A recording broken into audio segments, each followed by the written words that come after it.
Hello, welcome back. Welcome back to the series where I absolutely cannot control my mouth. So yeah, we're gonna start on the next chapter of Cassie Comes Through. We're gonna try and finish this today. I know I said that the last time, and we didn't finish Scarlett's book in a day like I was planning on doing, but it takes forever for these stupid videos to upload, especially when I do them 2 at a time. Okay. Chapter 5. I'm already messing up and I haven't even began. Chapter 5. I'm sorry, said Vega. I never got your holotext. Scarlett and I have band practice right now. Anyway, we can't go with you. Cassie smiled at Scarlett. Despite her disappointment, she was glad to hear that the girl was back in the band. Most of the Star Darlings were standing in the Star Quad, the area in the middle of the campus. Their secret SD lessons, the last class of the day, had just let out. The girls usually chatted outside a bit before they headed off to their respective clubs, sports, lessons, studies, and other leisure activities before dinner time. What time will it be over? Cassie asked. Maybe we could do it afterwards. She really didn't feel confident confronting the 2 roommates by herself. No, then I'm meeting Professor Lara Ursa to talk about an extra credit assignment, Vega explained. Cassie wanted to ask if that couldn't wait until the next star day, but she saw the determined look in Vega's eyes. She knew that Vega's dream was to be the top student at Starling Academy, and she would do whatever it took to get there. She turned to Scarlett. I have to go to an intuition study group, offered Scarlett. I really gotta go since I missed all those classes. Star apologies. So I have to get the flowers alone? Cassie asked. Can't it wait till tomorrow? Asked Vega. Cassie glanced at Astra and Clover, who were arguing again. She gasped as Astra snatched the hat off Clover's head and tossed it into the air, levitating it with wish energy in a cruel game of keep away. Not her touching Clover's hat. That is very important to her. She got it from her grandparents. I guess you're right, said Vega. The sooner the better. And this is the only afternoon Astra has from practice this week. Has off from practice this week, Cassie explained. I overheard her saying she was going back to her room to watch all holo vids of the team they were playing on Bop Day. Vega considered this. You'll only have to convince her, she said. Clover will be at band practice with us. That's a plus, said Cassie, her mood lightening a bit. So what's your plan? Scarlett asked. Oh, look! Shouted someone. Cassie turned around and gasped. The nimble Clover had scrambled up the trunk of a nearby balloon blossom tree and now stood on a sturdy branch, her arms held out to the sides. She didn't hesitate for even a moment before walking its length like a tightrope. Clover paused for a star sec, then leapt off, plucking the hat out of the air. She landed neatly, not a hair out of place. With a smirk at Astra, who looked like she was fuming, Clover gently placed the hat on her head and gave a deep bow. The rest of the Star Darlings applauded. Vega shook her head. I keep forgetting she's one of the Flying Melenzas, she said, referring to the most well-known circus family on Starland. That girl is a born acrobat. Impressive, Cassie said, turning back to Vega and Scarlett. So what's your plan? Vega prompted her. Right, said Cassie. My plan is, she sighed. Actually, my plan is to come up with a plan on my way to their room. Scarlett snorted. Vega sucked in her cheeks. Not much of a plan, she said. You're telling me, Cassie replied. Well, good luck with that, Vega said, grimacing. If it doesn't happen, we can always try again tomorrow. Scarlett nodded. I'm free. Star salutations, replied Cassie. She was determined to put an end to the nonsense that day. She watched as the 2 girls headed to the Lightning Lounge with Sage, Leona, and Libby. And Clover, she's the manager. That was good. Sure, Scarlett was straggling behind, keeping apart from everyone, but she was getting back into the swing of things, and that's what mattered. Cassie turned around, looking for Astra, but she had already left. Cassie hopped onto the cosmic transporter, hoping that the girl had gone straight back to her room. The flower business needed to end that day. She had a bigger dish to dry. She grinned as she recalled another whistling expression one of the other Star Darlings had shared with her.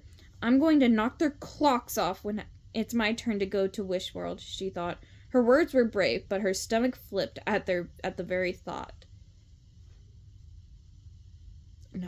No, I need them to stop sharing phrases, because knock their clocks off? Really? Also, I'm sorry. Can we just take a moment to, like, process what just happened? Astra taking the ancestral hat from Clover and playing a game of Star Keep Away with her. Clover jumping off of a tree despite her not liking risks, and looking back at her roommate with a smug-ass look on her face, being like, ha, bitch. Like, what just happened? Like, those two need to stop fighting, and I'm glad they're going to take care of it. Cassie took a deep breath and knocked on Astra and Clover's door. Her mind was a complete blank, and she noticed that her hands were trembling a bit out of sheer nervousness. She pulled a piece of boing tree gum out of her pocket. She found its mellow taste soothed her nerves. When she unwrapped another for good measure and shoved it into her mouth, a vanishing garbage can stood nearby, and Cassie tossed her wrappers into it. She wondered how she was going to connect with Astra. The starling was a total sports fanatic, and Cassie didn't know a star ball from a star something. She was chomping away, still hoping for some stellar inspiration, when the door slid open. Cassie's head snapped up. Astra stood there, a star ball tucked under her arm. "Cassie," said Astra, "I had the star ball game on, but I thought I heard something. Do you mind if I come in?" "Of course not," said Astra, stepping aside. She slid the door closed behind them. Cassie was so keyed up, she was practically vibrating with nervous energy. She was certain that Astra would notice and get suspicious, but the girl turned back to her star ball game without another glance. Cassie looked around the room, which was both sporty and sleek, reflecting the personalities of the two roommates. It was her first visit to their room, and her eyes took in Astra's side, with its starball court and shelves lined with sporting equipment and star trophies of all shapes and sizes. The starball game Astra was watching was playing on a screen that took up an entire wall. Clover's side had an extra high ceiling and was filled with musical instruments and some technical-looking machines. Cassie noted with interest a terrarium, lush and green, built right into the floor. I want a room like that, with, like, musical bullshit everywhere, and, like, an aquarium on the floor. That's... Excuse me, bitch, but why do you have my dream room? Anyway.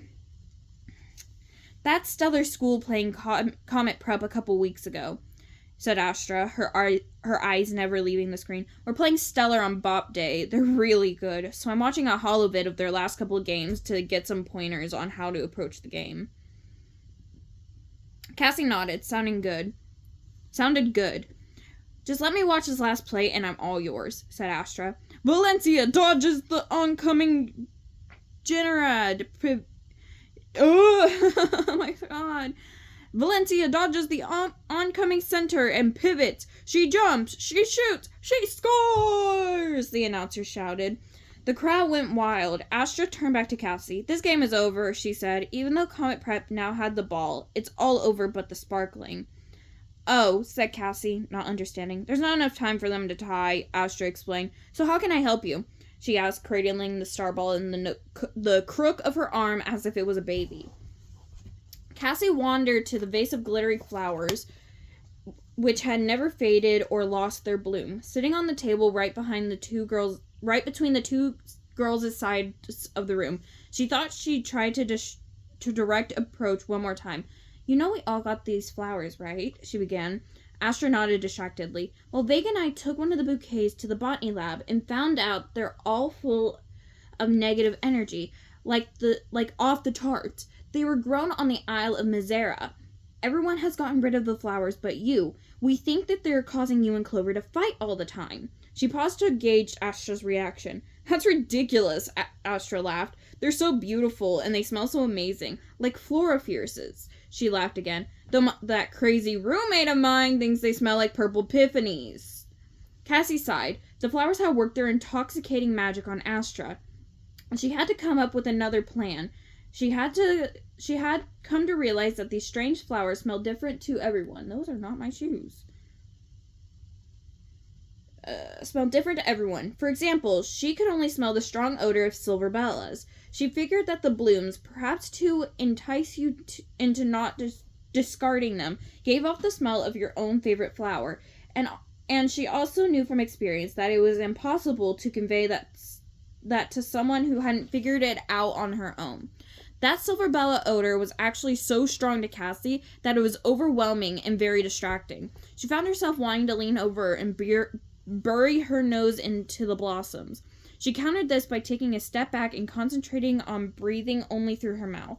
Suddenly, she had a startacular idea. Okay, maybe it wasn't startacularly crazy. Okay, maybe it was a startacularly crazy idea. She'll find out soon enough. I just read this amazing Hollow article about keeping flowers in your room, she fibbed. It involves sports, so I thought you really want to know first. Really? Said Astra, leaning forward. She knew that Cassie read more than all the other Star Darlings put together. So it was perfectly reasonable that she would have seen a Hollow article Astra had missed. 3, 2, 1, the announcer counted down, and a buzzer went off. Stellar School wins again, and the crowd goes wild! Astra lowered the volume with a wave of her hand and turned toward Cassie with interest. Behind her, Cassie could see the players jumping up and down, huge grins on their faces, but she tried not to let it distract her from her mission. Well, the Hollow article said that athletes should avoid having fresh flowers in their room before a big event, Cassie said. Apparently, it weakens their powers of concentration. Astra stared at her. Really? She said. She gave Flowers a quizzical look. That's terrible. And here I have that big game coming up. Cassie nodded sympathetically, biting her lip. Astra tossed the star ball into a chair and picked up the vase of flowers, with a confused expression on her face. She held them out to Cassie, whose heart skipped a beat. Is my crazy idea actually going to work? She thought. Suddenly, Astra closed her eyes and brought the flowers to her nose. She took a deep sniff, and her face grew serious. I don't know, she said, hugging the flowers to her chest. They just smell so good. Cassie stole a glance at the wall and spotted a Hollow poster of a sporty-looking woman with her name emblazoned underneath. She winked at Cassie as if in encouragement. Cassie hated to lie. In fact, it pained her to do so. But this was for Astra and Clover's own good, she thought. They'll be grateful when the flowers are gone and things can go back to normal. She took a deep breath and spoke. As a matter of fact, they interviewed a top athlete named Satrina, who said as soon as she threw out a bouquet of flowers she had in her house, she felt so much better. Really? Said Astra, her eyes narrowing. And they interviewed her recently? Cassie nodded. Just this morning, she said. This news is hot off the Hollow presses. Aha! Astra said with a laugh as she put down the flowers, but not before taking another long, deep sniff. Good joke, Cassie, she said. You had me going until you brought up Satrina. She's in training for the Star Olympics, and she's in a remote mountain location. She won't be giving any interviews for Star Months. When was this made? 2016. So that was during a year when the Olympics were going on. Oh, Star, thought Cassie. Haha, I almost got you, she said weakly. Good joke, huh? Her heart sank. What was she going to do now? She had to come up with something, and quick. She scanned the room, looking for anything that would give her some inspiration. Her eyes fell on a stick with a star-shaped net on its end, propped up in the corner, and she picked it up. The real reason I came over was to ask you for help. Believe it or not, I'm not doing well in PE. Physical energy? Asked Astra, a shocked look on her face. Yes, physical energy, said Cassie. I was wondering if you could teach me how to handle this star. Her mind raced. What was this thing called anyways?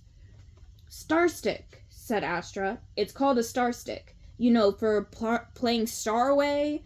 It's an important skill to master. You've come to the right place. She raced her to a closet, threw open the door, and started tossing sports equipment behind her. There it is, she said, pulling out another star stick and a medium-sized ball. She tossed the ball into the net at the end of her stick and began to bounce it up and down.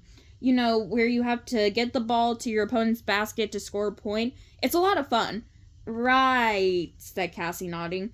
All these star sports were so similar to her that she could never keep them straight. After showing Cassie how to hold the star stick properly, Astra tossed her the ball, but Cassie's initial instinct was to duck. The ball hit the wall and bounced to the floor. Astra shook her head. "You're supposed to catch it, silly," she explained. "Hand me the ball." Cassie did, and Astra placed it in her net and tried again. That time, Cassie bobbled the ball for a moment, but held on to it. "Great job," said Astra encouragingly. "Now toss it back to me." Cassie did. Her throw was off target, and Astra had to lunge sideways. Still, she caught it neatly. Toss after toss, Cassie began to fall into rhythm. Scoop and toss, scoop and toss. "Hey, this is kind of fun," she said. "It is. Just wait till you try star ball," she added. Cassie could see the flowers out of the corner of her eye, mocking her with their mere existence. Their presence intensified by the cloying smell of silver bellas. Suddenly, she had another crazy idea. She had no idea if it would work, but she kept moving closer and closer to the vase of flowers. The two girls tossed the ball back and forth, as she made her way across the room. She was within arm's reach of the blooms, and suddenly the front door slid open. Clover was standing there. Cassie saw her chance. She tossed the ball as far past Astra as she could, then scooped up the vase of flowers in the net of her star stick. Astra jumped over the round red couch and made a flying leap, catching the ball. "Duck!" Cassie cried to Clover. Looking puzzled, Clover did, and Cassie hurled the vase of flowers as hard as she could. "She's trying to kill Clover!" "Damn!" Astra turned around, obviously pleased with her stellar catch, when she saw her beloved flowers hurling through the air toward the open door, her mouth open in shock. It seemed to Cassie as if everything was happening in slow motion. Astra's loud "No!" and her desperate lunge for the flowers, but she was too late. For miraculously, Cassie's aim was true. The flowers landed right inside the mouth of the waiting, disappearing garbage can, and they were gone, instantly. Cassie was panting hard as Clover straightened up. The roommates were both staring at Cassie in shocked silence. Astra scolded at her. "Cassie!" she shouted. "Why in the stars did you—" Then she noticed her roommate. "Clover!" she said pleasantly. "There you are. How did band practice go?" "It was great," said Clover. "Star salutations for asking. Did you have a fun time with Cassie?" "I did," said Astra. "Who knew Cassie was such a natural starway player? Did you see that throw? I'm going to tell the coach we got a brand new hurler." And Cassie began to laugh. The last of the flowers were gone. Sure, she was still worried. There was still the question of who had sent them, and why. But they laughed. But she laughed anyway, with relief that the flowers were finally gone, with happiness that the roommates were back to normal, and also with pleasure that she had actually discovered a sport she enjoyed. Chapter 6. Okay, so all the flowers are now gone, thank God, because they've been there for 5 books, and all the roommates are back to normal, and yeah, and Cassie finally finds a sport that she likes, so we're proud of our girl. I'll see you guys next time.